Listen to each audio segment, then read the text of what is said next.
बहरिया town खाली, हर तरफ सन्नाटा, सरमायाकार खौफजदा। बहरिया टाउन बंद हो गया। बहरिया की जो सिचुएशन है उसने भी अफेक्ट किया है, मानते हैं उसने भी अफेक्ट किया है सारी चीज़ों को, लेकिन अभी आपके पास कोई और चारा नहीं है। अस्सलाम वालेकुम व्यूअर्स, मियां वहाज नेक्स्ट पाथ की एस्टेट कंसल्टेंट की प्लेटफॉर्म से आप लोग की खिदमत पे हाजिर है एक नई वीडियो के साथ। नाज़रीन, आज का टॉपिक जो है यकीनन बहुत सारे लोग जो है वो इसको सर्च भी कर रहे होंगे, और अफसोस के साथ अगर इस नाम को आज की डेट पर सर्च किया जाए, मैं बात कर रहा हूँ बहरिया टाउन, यूट्यूब पे बहरिया टाउन लिखे तो हमारे सामने बेशुमार वीडियोस आ रही हैं। मिसाल के तौर पे बहुत सारे दोस्त हैं जो वीडियोस बना रहे हैं जी, बहरिया टाउन खाली, हर तरफ सन्नाटा, सरमायाकार खौफजदा। इसके अलावा मतलब आपको कोई भी पॉजिटिव जो न्यूज़ है वो नज़र नहीं आ रही। बहरिया टाउन बंद हो गया, मलिक रियाज की मुश्किलात, दफातर गाड़ियां जब्त कर ली गई। इसके अलावा इस तरह की ट्रांसफर बंद, अमला गायब, यानी कि बताने का मकसद ये है कि बहरिया को सर्च किया जाता है, हर तरफ नेगेटिव न्यूज़ आपको मिल रही है। आप टीवी ऑन करते हैं, टीवी पे हर जगह आपको मिलता है कि जी बहरिया टाउन दिवालिया हो गया, ये मसला हो गया, वो मसला हो गया। एक ज़माना था जब बहरिया टाउन को आप यूट्यूब या ऑनलाइन सर्च करें तो आपको हमेशा पॉजिटिव न्यूज़ मिलती थी। एशिया की सबसे बड़ी सोसाइटी, सरमायाकारों ने बहुत ज़्यादा सरमाया कमा लिया, फलां जगह बहरिया लॉन्च हो रहा है, फलां जगह हो रहा है। आप टीवी ओपन करते थे, आप कहीं पाकिस्तान में चैरिटी वर्क देखते थे, कहीं पाकिस्तान में कोई अपॉर्चुनिटीज देखते थे, तो कहीं ना कहीं उसके पीछे बहरिया होता था। यकीनन ये अरूजो ज़वाल की एक कहानी तो ज़रूर है, लेकिन आज की वीडियो में मैं डिस्कस करना चाह रहा हूँ कि हकाइक क्या है, इन तमाम चीज़ों से कौन लोग फ़ायदा उठा रहे हैं, कौन लोग इसके पीछे हैं, किन लोगों को नुकसान हो रहा है। इस वीडियो को आपने पूरा ज़रूर देखना है और हमें इसमें क्या करना चाहिए। और ये जो हमारे दोस्त भाई इस वक्त नेगेटिविटी फैला रहे हैं, क्या ये आपके दोस्त हैं या दुश्मन हैं? तो नाजरीन, सबसे पहले मैं आपको बताता चलूँ, जो एक मामला चल रहा है हमारे मुअज़्ज़ज़ अदारों के साथ, मलक रियाज साहब का, अली रियाज जो उनके बेटे हैं, वो किसी से ढका छुपा नहीं, वो एक केस है, वो चल रहा है, वो सारी चीज़ें हम मानते हैं, वो चल रहा है, वो डेफिनेटली सॉर्ट आउट भी हो जाएगा, वो सारे मामला हैं। लेकिन एक चीज़ मैं आपको बताता चलूँ कि जो प्रॉपर्टी बहरिया के अंदर आपकी प्रॉपर्टी है, आप सरमायाकार हैं, आप ओवरसीज़ हैं, आपका कोई घर है, आपका कोई रेडी प्रॉपर्टी है, आपका कोई अपार्टमेंट है, तो उसमें आपको वरी करने की ज़रूरत नहीं है। क्यों?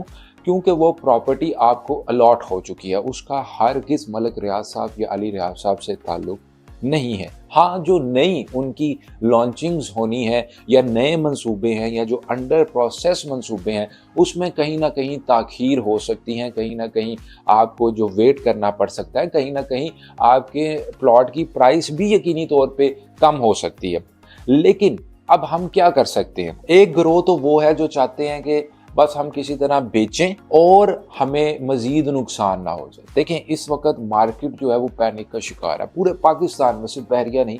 आपने कहीं भी प्रॉपर्टी ली और स्पेशली अगर आपने फाइल वगैरह खरीदी है तो इस वक्त बेचने का राइट टाइम नहीं है। तो वो लोग जो इस तरह की खबरों में, इस तरह के थंबनेल्स में आके अपनी प्रोडक्ट को बेचेंगे, तो मैं यकीन के साथ कह सकता हूँ कि वो बहरिया के साथ ज्यादती नहीं करेंगे, बल्कि अपने साथ ज्यादती करेंगे कि अगर 1 करोड़ का प्लॉट है और वो 70 लाख या 60 लाख में बेच के जा रहे हैं, तो आप अपना नुकसान करेंगे। जहां आपने इतना वेट कर लिया है, ऑलरेडी मार्केट सिचुएशन इतनी पॉजिटिव नहीं है, ऑलरेडी इलेक्शन के बाद लोगों को उम्मीद है कि मार्केट ऊपर जाएगी, तो आप भी वेट करें और चीज़ों को बेहतर होने दें ताकि आपको मजीद नुकसान ना हो। जो लोग आपको डराएंगे कि आपका सरमाया डूब जाएगा, वो क्यों कर रहे हैं? क्योंकि आज भी, आज की डेट में ऐसे ग्रोह मौजूद हैं जो इस वक्त भी बाइंग कर रहे हैं, शायद आप हैरान रह जाएं। वो इस वक्त भी देख रहे हैं कि वारे की चीज़ें हमें मिल जाए और हम अपनी दिहाड़ी लगा लें। तो इसलिए बायर आज भी मौजूद है, लेकिन यकीनी तौर पे मुल्की हालात, उसके बाद कहीं ना कहीं बहरिया की जो सिचुएशन है उसने भी अफेक्ट किया है, मानते हैं उसने भी अफेक्ट किया है सारी चीज़ों को, लेकिन अभी आपके पास कोई और चारा नहीं है। अगर आप दूसरी तरफ जाएंगे तो यकीनी तौर पे आपको डे फर्स्ट से नुकसान हो जाएगा। इसके अलावा वो तमाम लोग जो इस तरह की नेगेटिव न्यूज़ भी फैला रहे हैं, अगर आप बहरिया के साथ मुंसलिक है, आपने अपनी इन्वेस्टमेंट की है या अपने लोगों की करवाई है, तो तब भी मैं आपको कहूँगा कि आप इस तरह की फेक न्यूज़ या इस तरह की चीज़ें अपने तौर पे ना करें। हर जगह उतार चढ़ाव आते हैं, हर जगह चीज़ें होती हैं। जो मलिक रियाज साहब की जानिब से भी रिसेंटली ट्वीट किया गया है कि हम कानूनी तौर पे इसको सेटल कर रहे हैं। तो आप लोगों को रियल पिक्चर दिखाएं, आप लोगों को गुमराह ना करें, क्योंकि इससे जो है एक आम बंदे का बड़ा नुकसान हो जाता है। एक आम बंदे के अंदर इतनी कैपेसिटी नहीं होती, उसकी जमा पूंजी होती है, वो बेचारा पैनिक होकर जब सस्ते में बेच जाता है तो डेफिनेटली किसी और बंदे के तो कमाई का वो ज़रिया बन रहा है, लेकिन उस बंदे को तो नुकसान हो गया ना। तो ये चीज़ें ना करें। बाकी बैरियर टाउन मैनेजमेंट से भी गुजारिश है कि आप अपनी चीज़ों को सेटल डाउन करें, अपनी चीज़ों को एज अर्ली एज पॉसिबल चीज़ें लेके चलें ताकि लोगों के अंदर पॉजिटिविटी आए। और नो डाउट बहरिया का अगर हम पॉजिटिव साइड की बात करें तो बहरिया टाउन एक ऐसा अदारा है जिसने एक वो तर्ज ज़िंदगी पाकिस्तान के अंदर मुतारिफ़ करवाया जो कोई सोच भी नहीं सकता था।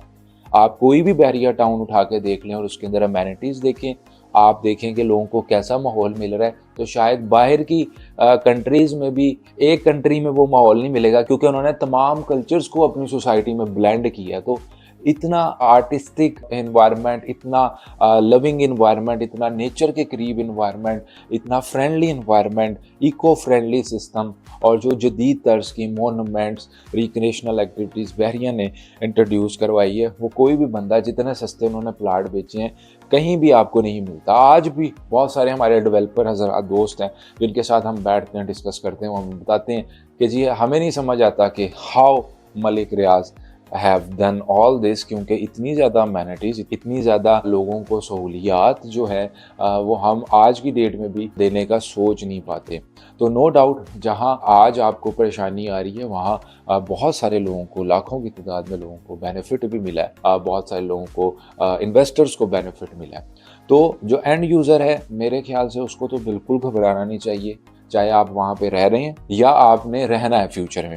हाँ, जो इन्वेस्टर्स हैं वो तो इस वक्त ना सिर्फ बहरिया के इन्वेस्टर पैनिक है, पूरे पाकिस्तान के इन्वेस्टर्स पैनिक है कि शॉर्ट टर्म में उनको कमाना जो है इतना आसान नहीं लग रहा, या उनको लग रहा है हमारा पैसा बाउंड हो गया।